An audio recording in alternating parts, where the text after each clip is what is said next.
Welcome back to Empire Automotive. Today we have a little bit of a different video for you. If you're wondering why the machine is sat up on top of the car like that with the cable drooping down it, touching the paintwork, fear not. This is my own car. I've had this for 2.5–3 years and it is in need of some polishing really bad. There are some, oh, you can't really see, but there are some deeper scratches, some swirls all over, and including whatever the hell that is, it's pretty much all over the paintwork. So even if I have enough time to do just a single stage on it, I'll be really happy. I was trying to do a 4,000 and 9,000, but I've encountered a problem with my trusty machine.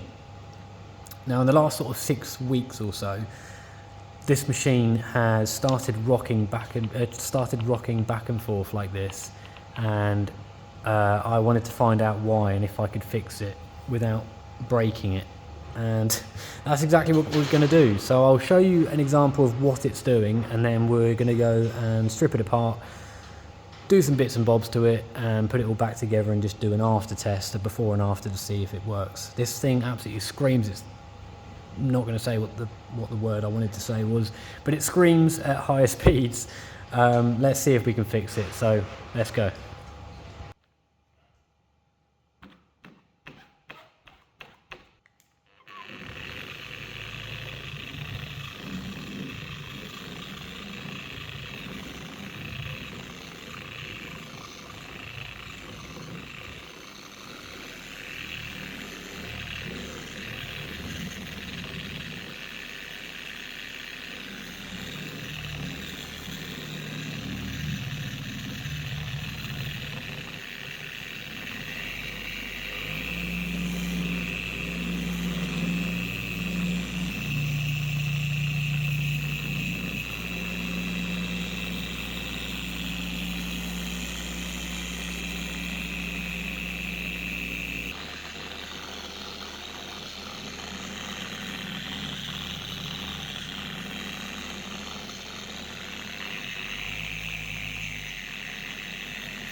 Just wanting to skip all over the place.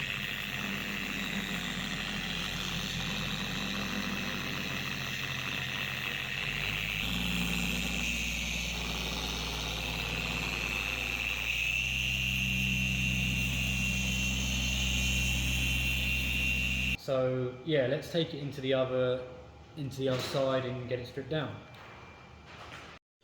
So I don't know if you managed to see in the video, the machine is sort of doing this and then walking across the panel.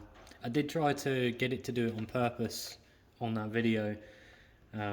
Maybe you can't see it because frame rate and things like that, but yeah, it's weird. So on speed 2, it comes in quite strong. It's going for it, and then in 3 or 3.5, I believe there's some sort of harmonic resonance going on, because it disappears, and then about 5 and 5.5, 6 is when it is properly going for it. So let's go ahead and take the backing plate off, and also these 2 screws here for the handles, whatever way you want to hold it. Yeah, take these off and you'll be able to slide this up. So we'll do that now, and then we'll take the backing plate off as well. Just put them somewhere safe, because without them the handle will just slide off, and we don't want that. So that should just slide up, and that will just help get this off in a minute. I believe this is a 6mm. I can't see because it's worn off, but I think it looks like a 6mm, so I'm hoping it is a 6mm.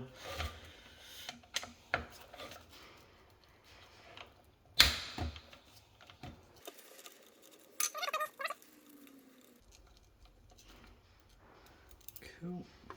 So this should just come up now. Lovely. So there is, just behind, this is the counterweight here. I could just clean all that off once we put it all back together. But behind the counterweight you've got 4 screws. You've got 2 black ones there, and there's another 2 black ones. So I believe we can leave these in place in order to get the whole head off, but we'll see. So we'll try and remove these.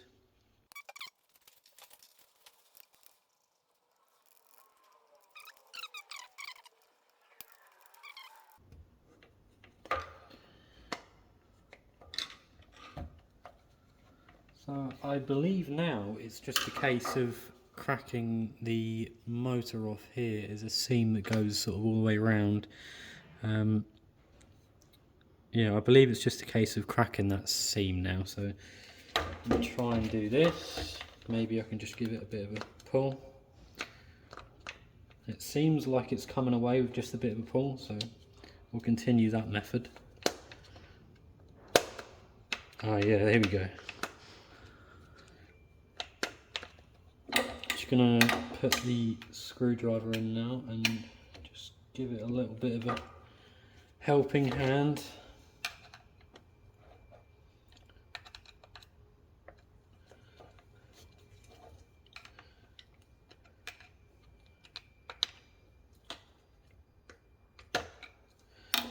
Okay, that might have come off now.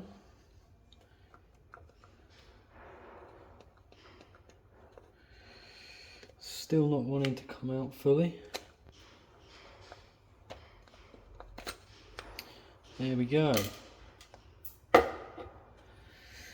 So we're completely out now, and I think that this thing is in need of some grease, big time. There's not an awful lot. The teeth themselves look to be relatively okay on the head.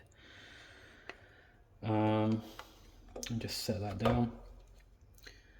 There is a lot of darker areas in this grease,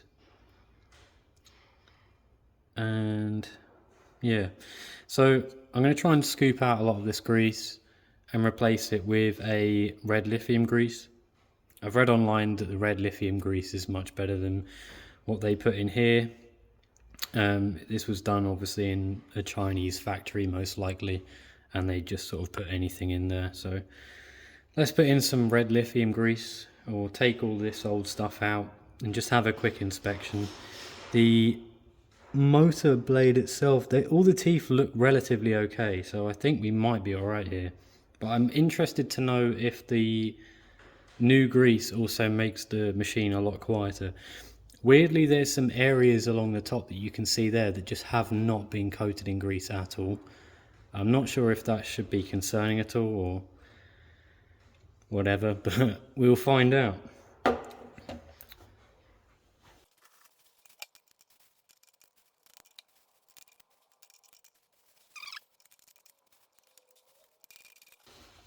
It's probably a real tool to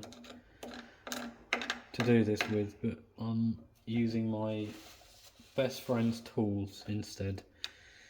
I'm sure he'll have something to say about this, but I will make sure to clean the tools up very good.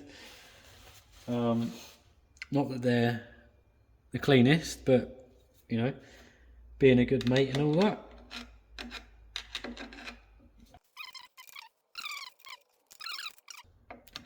See, there's bits here that look just completely burnt. I'm not sure if you can see that.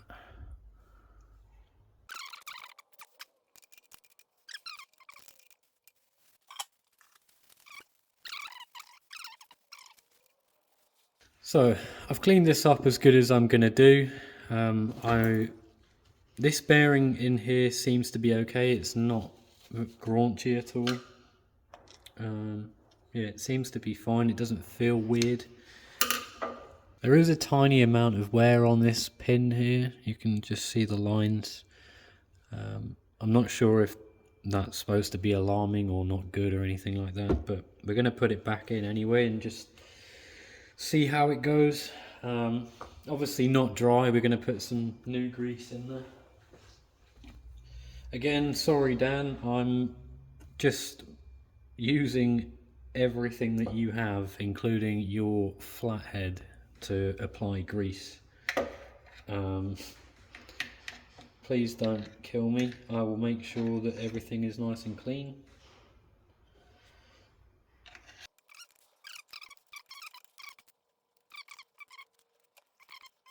So we're probably at the right amount of grease here. It's going to be quite fiddly to put it back in, because not only have I got to locate this, but it also has to be the correct rotation to slip into those gears as well. And not only that, we have this coupling around here that is free floating. And I did try and remove the counterweight, but that looks to be like a pressed bearing here. And I'm not sure that it's just as simple as taking these out and sliding that up. Yeah, so I don't fancy doing that. I will just try and press it in the same way I took it out. So here goes. Drop that in, give it a wiggle, just nice and gentle. And it should just go bonk. Yeah, so that's gone bonk in there like that. Things aren't quite lining up a little bit. Just give it a nice little press. There we go. We are pretty much fully in now. That worked out good. I'm just going to put the screws in. I did lose a screw down here, so I'll grab that. Quickly wash my hands. Right, screws back in. Let's go.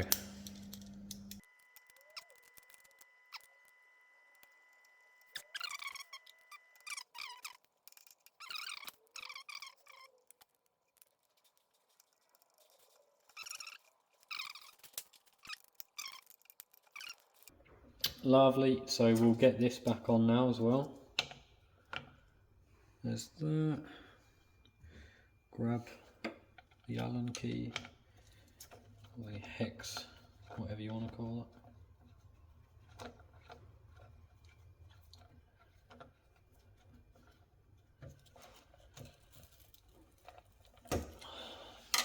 That's on nice and tight. Spins quite freely actually. Very nice.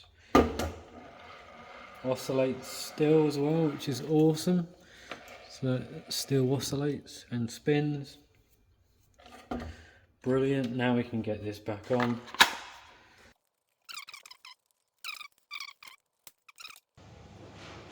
Okay, we're back, and I tell you what, I've just cleaned this pad out, and I've already noticed the sound of this machine.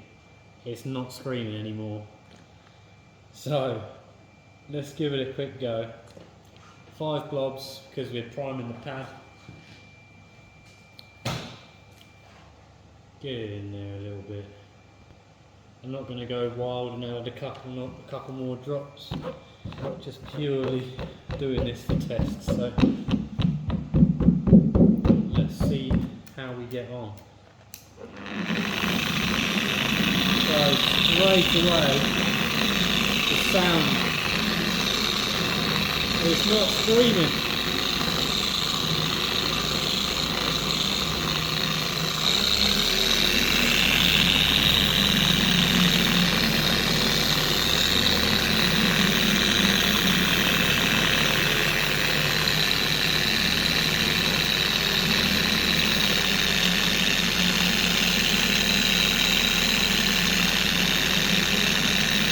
It's also not rocking. Let's try it on speed 3. Okay, we have a bit of rock going on. Doing this a little bit. Completely gone.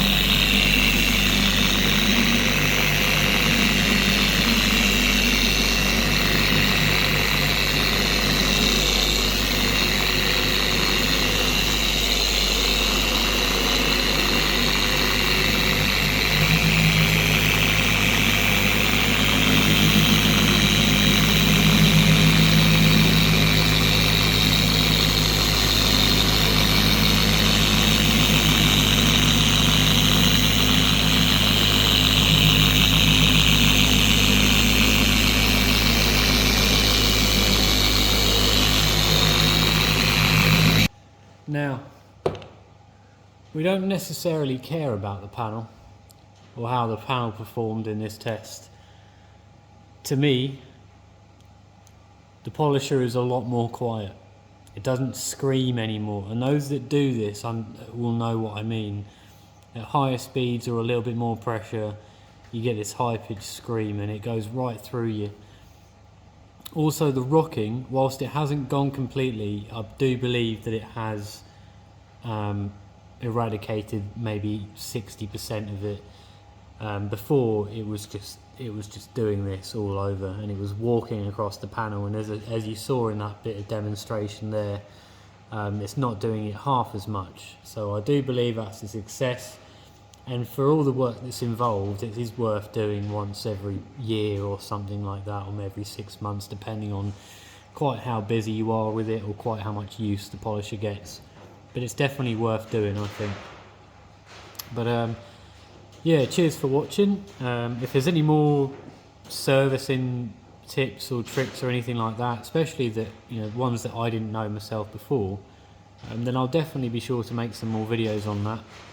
But yeah, thanks for watching, guys. We'll see you in the next one.